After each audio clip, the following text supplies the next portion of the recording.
Dernière partie de ce chapitre de dynamique du solide. Dans cette partie, nous allons voir une manifestation du caractère déformable d'un solide lors de son mouvement de rotation autour d'un axe fixe.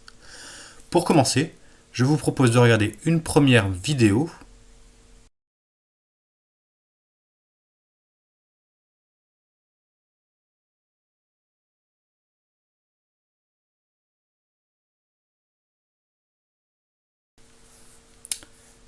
Qu'est-ce qu'on observe?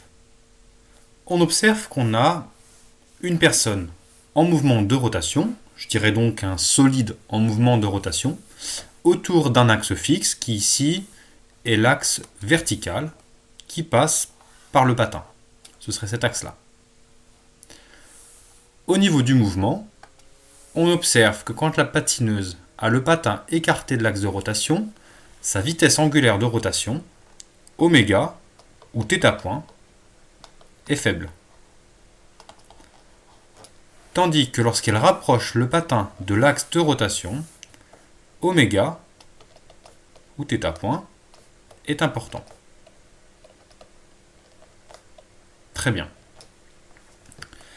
Nous allons maintenant regarder une deuxième vidéo d'un effet similaire.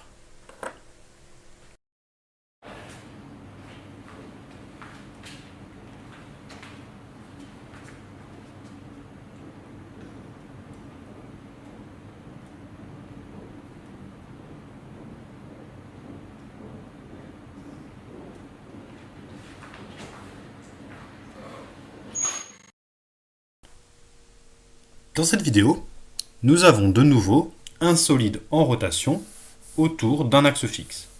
L'axe serait ici un axe vertical qui passe par le centre du tabouret. Alors je vais dessiner comme ça, si ce n'est pas tout à fait correct. De nouveau, on observe que lorsque la personne qui est assise sur le tabouret écarte les bras, la vitesse angulaire de rotation est faible. Et lorsqu'elle rapproche les bras de l'axe de rotation, la vitesse angulaire est importante. Et nous allons essayer d'interpréter ces observations à l'aide du théorème du moment cinétique. Alors, qu'est-ce qu'on a de commun dans les deux situations? Dans les deux cas, on a un solide en rotation autour d'un axe fixe. Pas de problème. Dans les deux cas, on a également une conservation du moment cinétique. Alors je vais revenir un peu là-dessus. Dans le premier cas, quelles sont les actions extérieures qui s'appliquent sur la patineuse?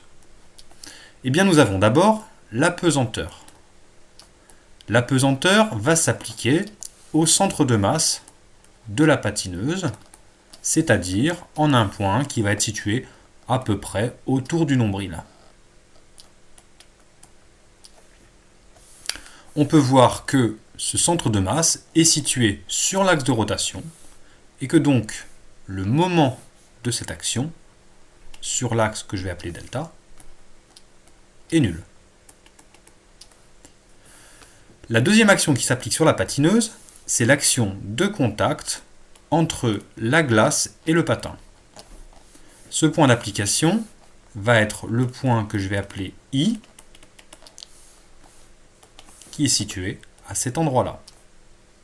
L'action de contact va être ici probablement verticale. Et on peut voir de nouveau qu'elle s'applique sur l'axe de rotation, et donc son moment est nul. L'application du théorème du moment cinétique va donc nous donner dl sur dt égale 0, et donc par intégration, le moment cinétique est constant.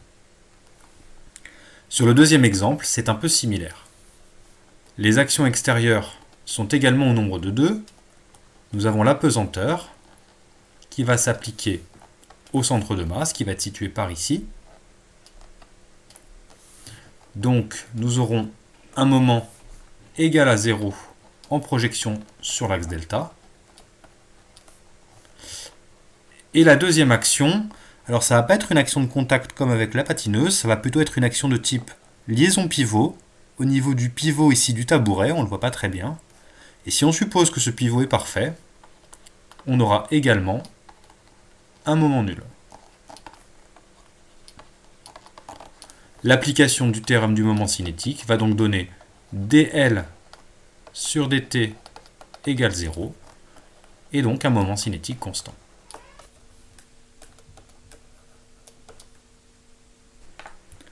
Enfin, en dernière remarque, je vous ai mis que le moment d'inertie variait car la répartition de masse change.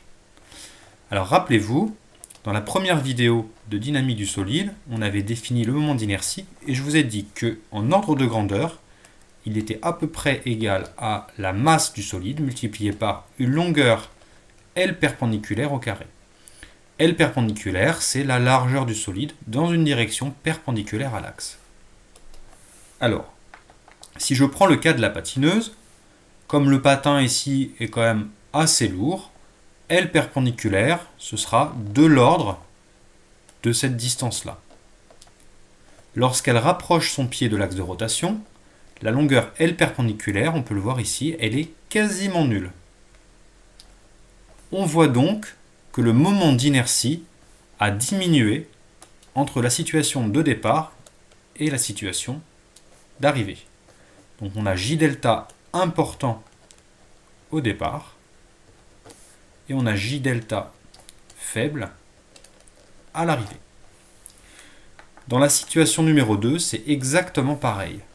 La longueur L perpendiculaire sera de l'ordre de la taille du bras de la personne qui est assise sur le tabouret.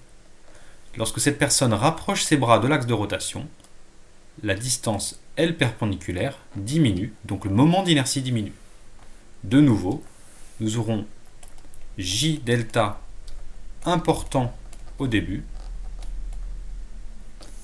et J delta faible à la fin.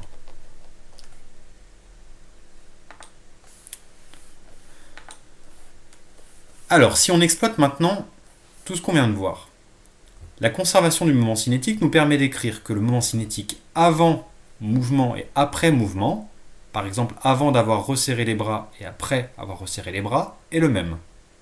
Or, le moment cinétique, c'est le produit du moment d'inertie par la vitesse angulaire de rotation. Donc on a J oméga égale constante. Si on diminue le moment d'inertie dans la situation finale, alors on voit bien qu'on augmente la vitesse angulaire pour pouvoir conserver le moment cinétique.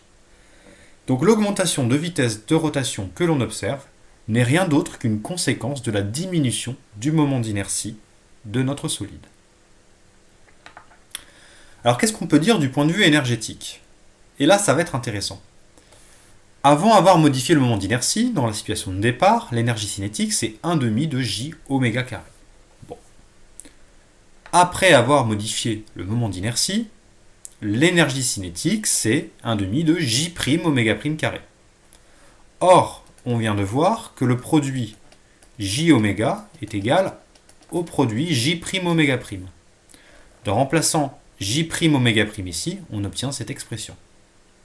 Si je fais le rapport des énergies cinétiques à la fin sur l'énergie cinétique au début, on trouve alors le rapport des vitesses angulaires.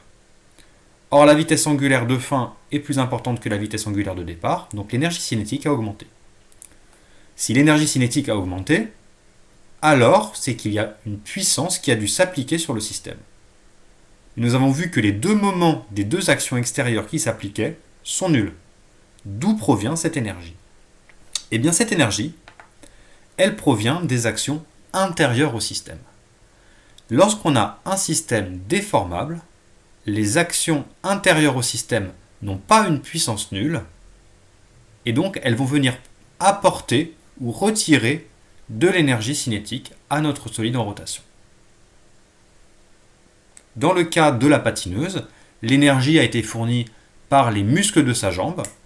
Dans le cas de la personne assise sur le tabouret d'inertie, l'énergie a été apportée par les muscles des bras.